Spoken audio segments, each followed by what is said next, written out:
Praise the lord. ఈ దినము దేవుని వాగ్దానం. నీ దేవుడైన యెహోవా నీకు తోడై ఉన్నాడు, నీకేమీ తక్కువ కాదు. ద్వితీయోపదేశకాండము 2వ అధ్యాయము 7వ వచనము. దేవుడు అబ్రహాముని ఆశీర్వదించును. అబ్రహాము గొప్పవాడాయను. ఇస్సాకు విత్తనమేసి ఆ దేశమందు ఊరంతులుగా పంట కోసును. ఇస్సాకును దేవుడు ఆశీర్వదించును కనుక గొప్పవాడాయను.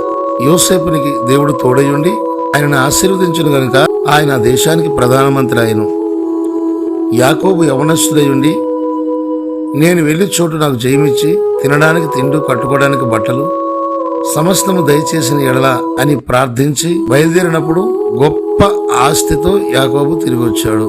అశ్షూరీయుల రాజు సెన్హెరీబు దేవుని దూషిస్తూ యోధా జనులందరి మీద పగ తీర్చుకోవాలని వెళ్ళినప్పుడు మరి దేవుడు యోధా వారికి తోడయుండెను. 175,000 మందిని ఒక్క దినమందే హతమార్చిన యెహోవా దూత.